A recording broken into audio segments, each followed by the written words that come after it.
ناظرین، فضل چودھری چینل ضمیر کی آواز سے آپ سے کچھ روزمرہ کے معاملات سے متعلق کچھ باتیں شیئر کرنا چاہتا ہے۔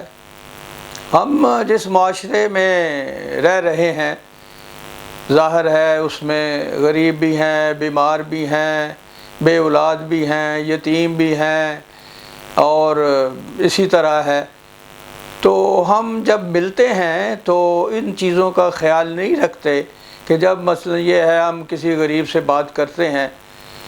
تو ہم جو ہے اپنے وسائل کو بیان کرتے ہیں، چاہے ساتھ اللہ کا فضل بھی کہہ دیتے ہیں کہ جی بڑا کرم ہے، میں یہ کر رہا ہوں، میں وہ کر رہا ہوں۔ تو اس طرح اس کی جو دل شکنی ہوتی ہے، بجائے اس سے آپ شیئر کریں کہ بھائی آپ کے جو حالات ہیں اس میں آپ کی کوئی مدد کر سکتے ہیں،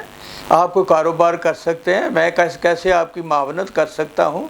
تو پھر تو اس بندے کو تسکین ہوگی، بجائے اس کو پہلے ہی وہ کہتے ہیں نا، ایک اس کا دم جو ہے وہ رک رک کے نکل رہا ہے، تو جس طرح آپ باتیں کریں گے تو پھر تو چاہتے ہیں کہ اس کا دم جو چل رہا ہے وہ بھی ختم ہو جائے۔ تو میرا خیال ہے ہمیں جو ہے جب آپس میں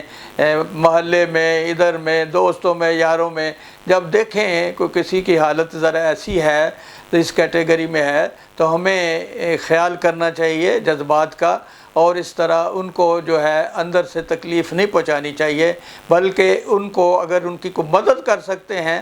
ان کی اس حالت میں سے نکالنے کے لیے تو اس کا ذکر کرنا چاہیے۔ اسی طرح بعض بیمار ہوتے ہیں تو ان کے پاس اب تیمارداری کرنے کے لیے جاتے ہیں تو پھر ذکر کر دیتے ہیں وہ فلاں میں تو بیمار ہوا، کبھی ہوا نہیں، یا ہوا ہوں تو بس اللہ کا فضل ہے فوراً ٹھیک ہو جاتا ہوں، یہ ہے وہ، اس طرح کی اپنی جو ہے خود نمائی یا بڑائی کی باتیں جو ہیں اس معاملے میں وہ کرنا شروع کر دیتے ہیں۔ وہ تو بیمار نے صحت یاب کیا ہونا، وہ سمجھتا ہے کہ یہ بیماری شاید مجھے ہی چمڑی ہے اور لوگوں کے لیے شاید بنی نہیں ہے۔ تو اس لیے تیمارداری کے جو اصول ہیں ان کو مد نظر رکھ کے اس کے ساتھ اس کا حال پوچھیں، اس کو پوچھیں جو دوائی چاہیے کہ میں آپ کی مدد کر سکتا ہوں، میرا فلاں ڈاکٹر واقف ہے، اس سے مشورہ کرتے ہیں، جو اس طرح جو چیزیں ہیں جس سے ان کی داد رسی ہو اور ان کے جو لواحقین ہیں ان کی کچھ اس میں مدد ہو۔ اسی طرح ہم دیکھتے ہیں بعض لوگ رنجیدہ ہوتے ہیں، افسردہ ہوتے ہیں، تو ہم قطع نظر ان کی اس جو رنجیدگی اور افسردگی کا خیال کیے بغیر ہم اپنی جو لاف گزاف جو ہے وہ ذکر کرتے ہیں، وہ بیچارے اس میں بڑا اپنے آپ کو محرومی کا شکار سمجھتے ہیں۔ تو ایسی ماحول میں ان لوگوں کے ساتھ باتیں جو ہیں ان کی کچھ حوصلہ افزائی یا اس حالت میں سے نکالنے والی باتیں کرنی چاہیے، اور ان کو ہمت دلانی چاہیے کہ آپ کوشش کریں، رنج غم تو آتے ہیں لیکن ان کے ساتھ ہم آپ کے ساتھ کھڑے ہیں، آپ بتائیں جہاں ہم آپ کے ساتھ مدد کر سکتے ہیں وغیرہ۔ اسی طرح بعض آپ نے دیکھا ہوگا کہ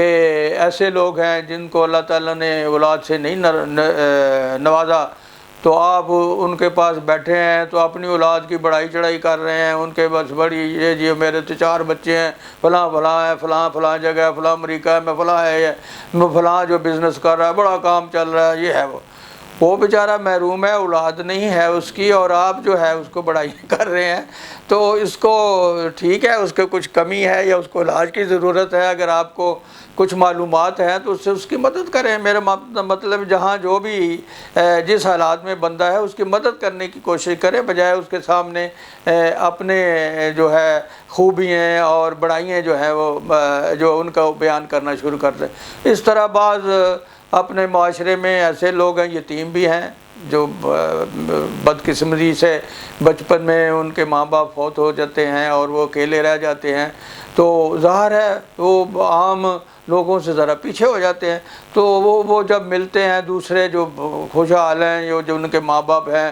تو وہ پھر اپنا شکر کرتے ہیں، میرا باپ تو فلاں ہے، اس نے مجھے یہ گاڑی لے دی ہے، اس نے سکوٹر لے دیا ہے، بچے جو ہیں وہ کہتے ہیں ہمیں کھلونا لے دیا ہے۔ تو وہ جو یتیم ہیں وہ بالکل اپنے آپ کو بہت ہی محروم سمجھتے ہیں اور ان کو ظاہر تکلیف ہوتی ہے۔ تو ان چیزوں کا بھی خیال کرنا چاہیے، ان کی یتیمی کو کم کرنے میں کو مدد کر سکتے ہیں تو وہ ہمیں کرنی چاہیے۔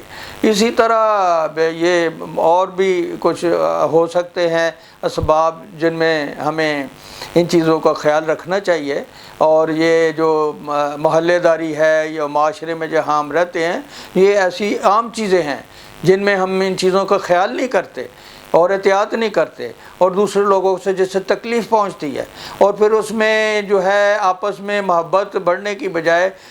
ظاہر ہے نفرتیں یا کچھ تھوڑی سی کدورت جو ہے وہ جو ان لوگوں کے اندر پیدا ہوتی ہے، وہ پہلے ہی محروم ہوتے ہیں، تو پھر جو سمجھتے ہیں یار یہ پتہ نہیں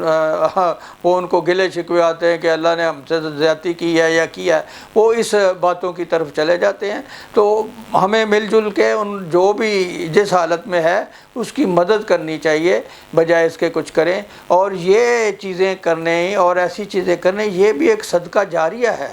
اور اس میں صدقہ یہ نہیں ہے کہ جو آپ نے 4 پیسے کسی کو دے دیے، صدقہ تو بہت سی ہے، آپ کسی کو علم دے دیں، کسی کی غمگساری کر دیں، یہ بھی صدقہ ہے۔ تو صدقہ کی کوئی لمٹ نہیں ہے، ہر اچھا کام جس سے کسی کو سکونت مل سکتی ہے وہ صدقہ ہے، اور وہ نیکی بھی ہے، صدقہ بھی ہے۔ سو یہ صرف ہمیں توجہ دلا رہا ہوں، اس میں میں بھی شامل ہوں کہ ہمیں ایسے موقعوں پہ احتیاط کرنی چاہیے، لوگوں کو کسی بھی ہماری گفتار سے زبان سے کوئی تکلیف پہنچنے کی بجائے ہم ان کے پرابلم میں، ان کے مسائل میں ان کے مددگار ثابت ہوں۔ اللہ تعالی ہمیں اس اچھی سوچ کی اور سمجھ کی توفیق عطا کرے۔